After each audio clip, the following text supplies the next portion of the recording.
भाई साहब अब इन सियासी दलों ने एक और काम शुरू कर दिया। कहते हैं कि 23 तारीख को जो है ना पीडीएम वाले पूरे पाकिस्तान को ब्लॉक करेंगे या पूरे पाकिस्तान से वर्कर्स को इस्लामाबाद बुलाएंगे।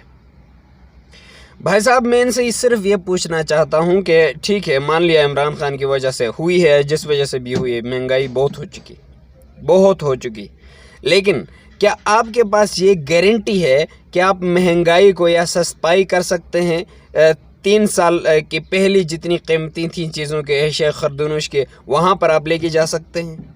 दूसरा, आपका बहुत बड़ा गिला या बहुत बड़ा शिकवा या बहुत बड़ी तोहमत जो है पीटीआई पर कि आप कहते हैं इमरान खान ने कश्मीर बेच दिया।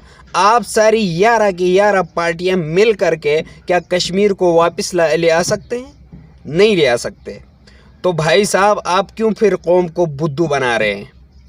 आपको पता नहीं है? ये सारे कौम से मैं कह रहा हूँ, मैं खुद एक जो है ना लोकल ट्रांसपोर्टेशन के अंदर पाकिस्तान में काम कर रहा हूँ, और 5 दिन से गुज़रे 5 दिन से समझो 70% आप जो है ना ट्रांसपोर्ट ब्लॉक हो चुकी है।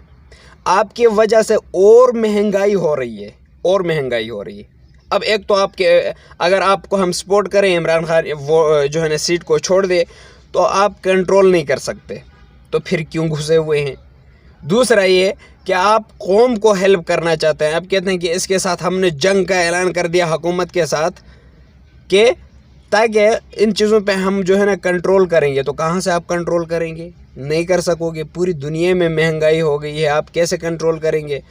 खैर, आपके पास अगर गारंटी नहीं है मेरे भाई, तो जितनी डिस्टर्बेंस अभी तक हुई है ये और होने जा रही है, आप छोड़ दें और आवाम में इनका साथ न दें। मैं आपको खुद गारंटेड ये कह रहा हूँ कि आइंदा आने वाली दुनिया में अगर ये चीज़ें और करेंगे तो और पाकिस्तान, आप खुद समझे यार, लोकली एक रोड ब्लॉक कर दिया जाए तो कितनी डिस्टर्बेंस होती है, और उसकी तकलीफ़ किसको होगी?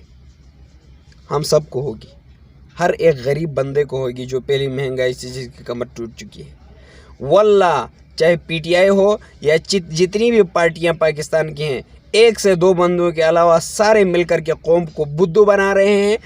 और अभी जो नया इनका फ़लसफ़ा आया है कि हम जो है ना हुकूमत के साथ लड़ रहे हैं, कौम के लिए जंग का ऐलान कर दिया, कौम के लिए नहीं, अपनी पावर के लिए।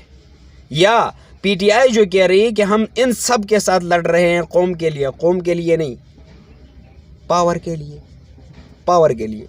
जब भी आपका कोई भी हुक्मरान आएगा, आप उसको पकड़ करके काम नहीं कराएंगे और आप पार्टियाबाजियाँ करते रहेंगे ज़िंदगी भर। 70 साल से हम जलील होते आ रहे हैं और जलील होंगे, कोई कुछ भी नहीं करेगा, कौम बनने की कोशिश